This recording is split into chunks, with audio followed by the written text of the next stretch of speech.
Bonjour chers amis. Bonjour à tout le monde. Il y a quelques mois qui sont passés sans qu'on a pu donner des nouvelles à personne. Il y a certaines personnes qui se posent certainement des questions, qu'est-ce qui se passe? Et donc on va vous annoncer la nouvelle, quelque chose que nous avons appris quelques jours en arrière. Tout d'abord, toutes nos excuses bien sûr pour ce silence radio prolongé de 6 mois. Je vais peut-être, avant de balancer la mauvaise nouvelle qui nous concerne nous directement, faire un petit explicatif du fait qu'on ait décidé de partir sous les radars à nouveau, donc il y a 6 mois en arrière, en décembre 2023. Nous sentions que le vent allait tourner pour nous méchamment. Nous sentions que le vent allait tourner méchamment dans le sens où nous venions de remporter un coup quand même assez fumant avec le travail que nous avions pu faire avec la rapporteuse spéciale de l'ONU sur le cas de Priscilla Majani et sur le cas de Sophie Abida.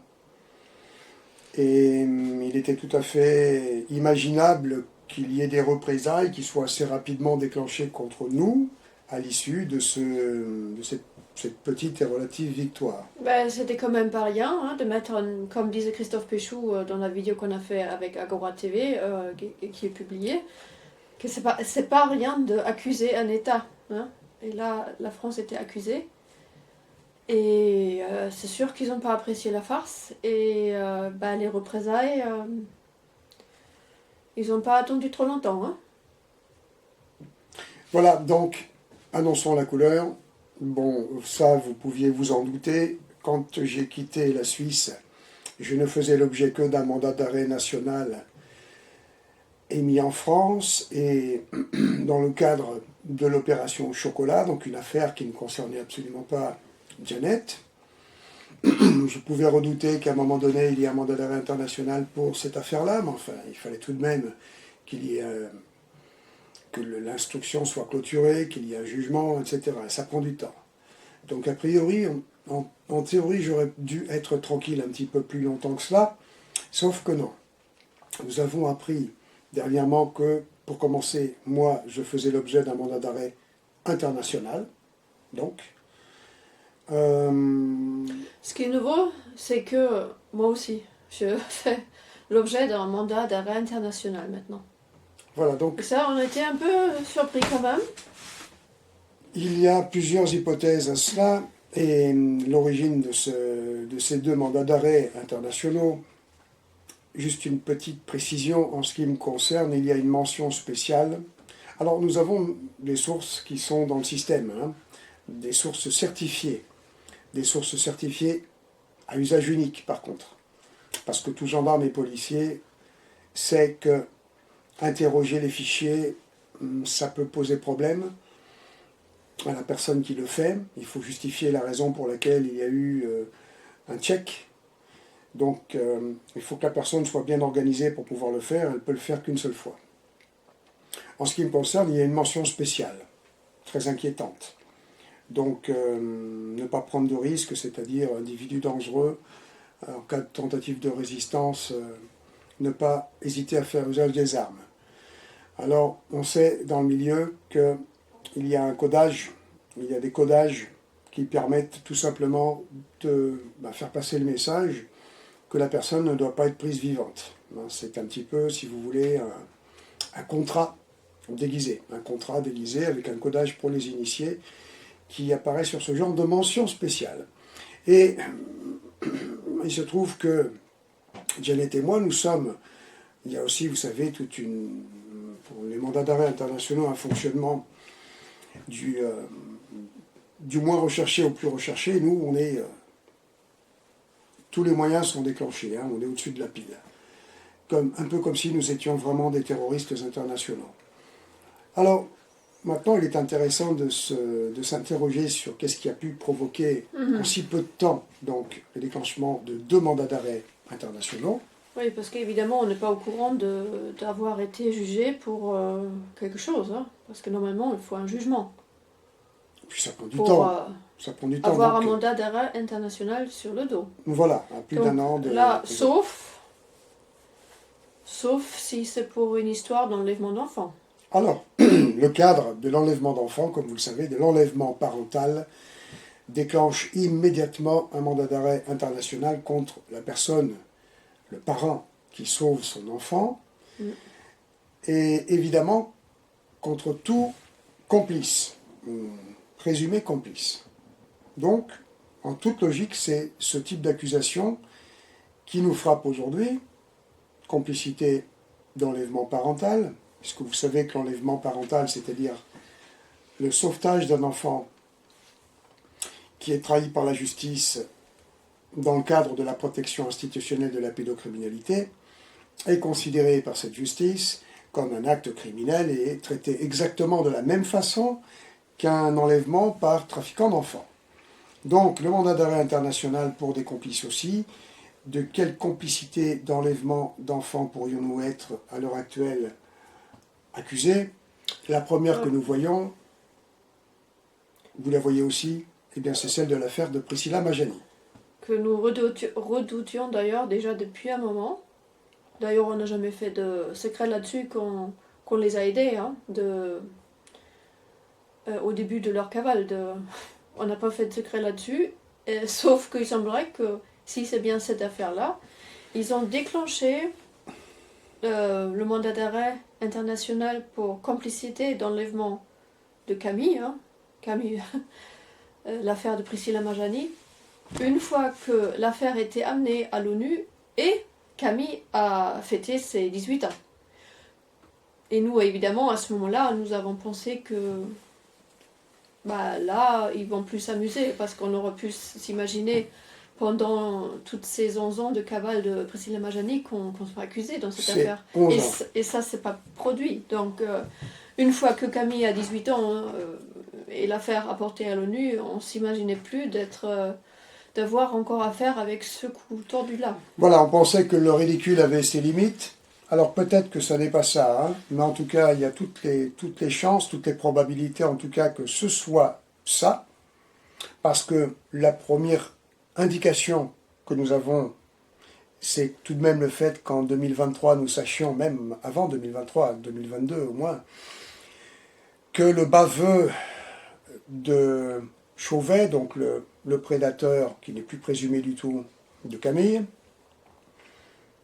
avait comme projet qu'il avait clairement déclaré à la presse de faire ouvrir une nouvelle instruction pour définir les autres complices et les faire condamner. Alors les autres complices, il y avait eu une instruction judiciaire qui avait été ouverte pour que Priscilla puisse être condamnée, et elle avait été jugée en première instance et par défaut en 2016.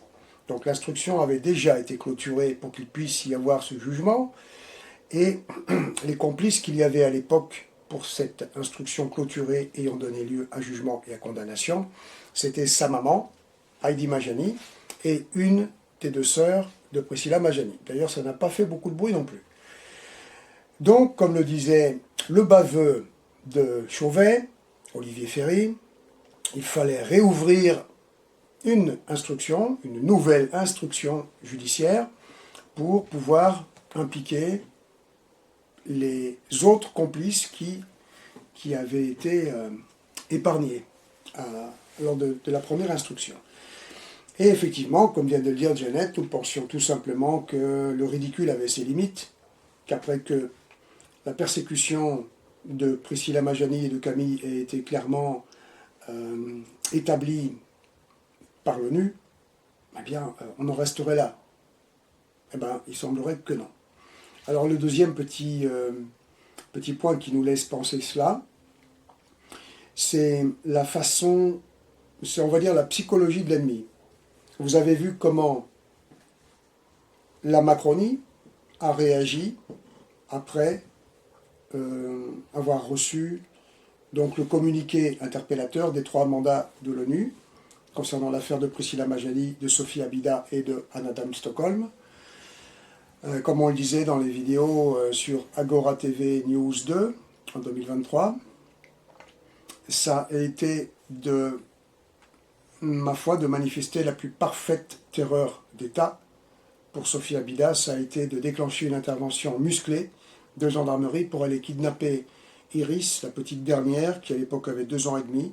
Ça s'est passé le 19 septembre 2023, quelques jours donc avant que la France ne réponde officiellement. Et ça voudra bien c'était... dire que la France veut démontrer sa force. Voilà. Que même si l'ONU intervient, ils vont dire nous sommes en France et on s'en fout ce qu'il dit l'ONU.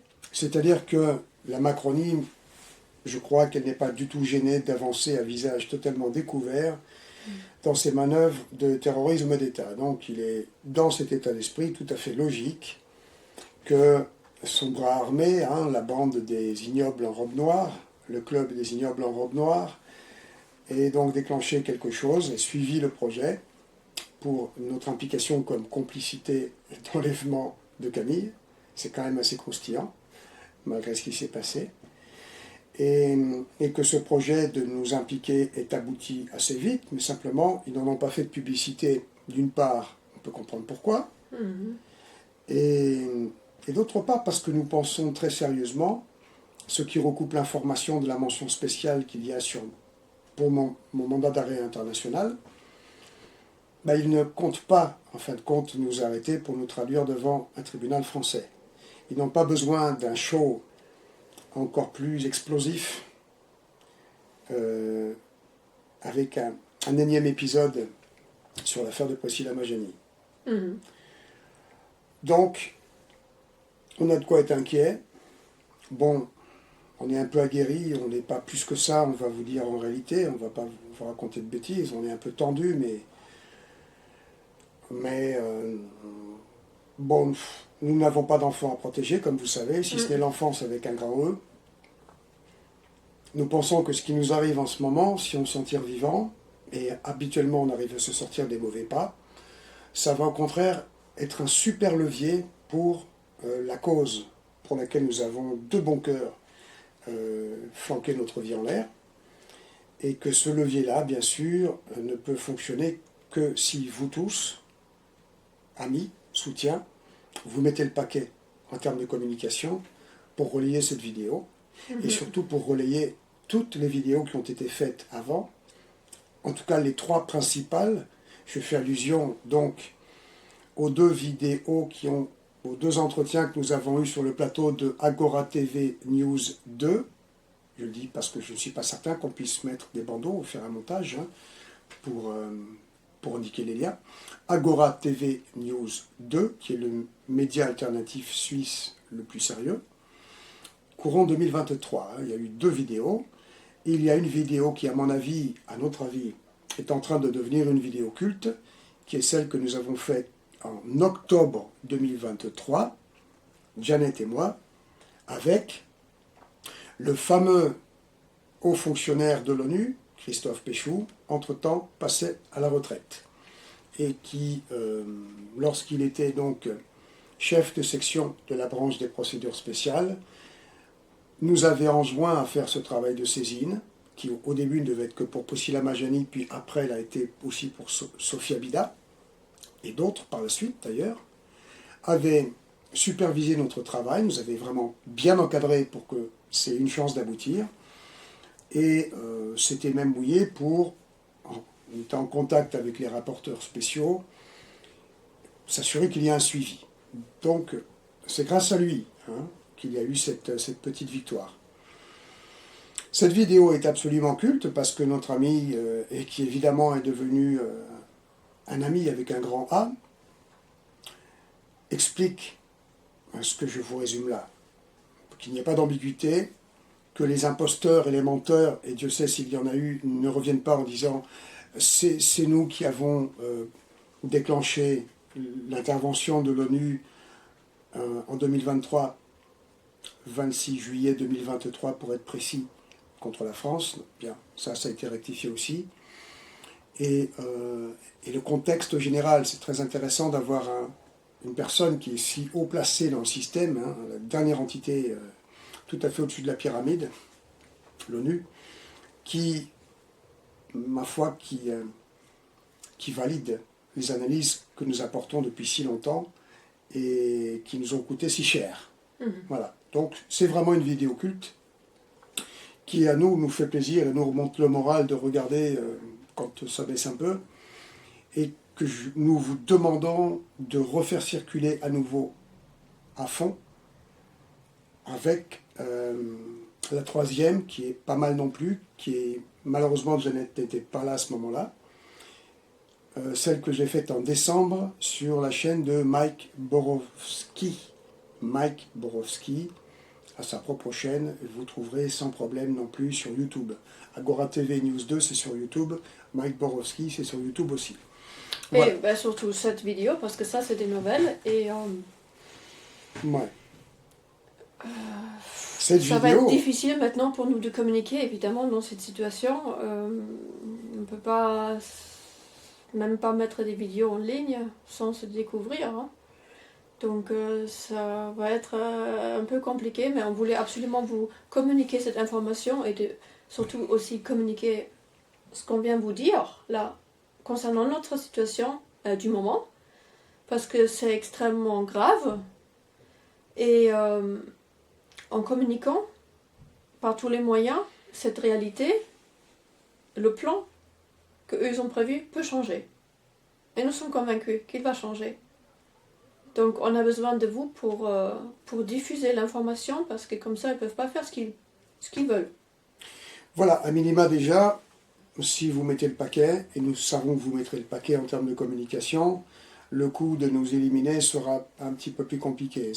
Ça m'a sauvé la vie par le passé, en 2004, lors du fameux piège malgache. Peut-être qu'à l'occasion, je pourrais vous raconter cette histoire, où je n'ai pu échapper à un assassinat en règle qui était commandité à la police malgache, que grâce à l'intervention de journalistes que j'avais pu générer d'une façon absolument miraculeuse. Bref, le bruit peut nous sauver et va nous sauver de ce mauvais pas, et nous permettre de rebondir pour revenir en force, défoncer les portes qui pour le moment ne s'ouvrent pas.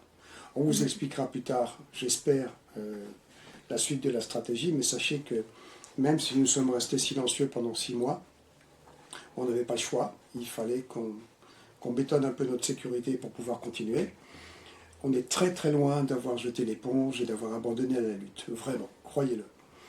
Mais déjà d'arriver jusqu'en décembre l'année dernière, c'était pas facile non plus. Mais bon. Il faut dire. Non, Il faut dire. C'était vraiment, on est parti, mais ça s'est fait à un poil de lézard. C'est-à-dire que je me demande si on n'a pas croisé les équipes spéciales qui étaient venues pour nous chercher. En Suisse, on avait commencé une vie magnifique, parlons un petit peu.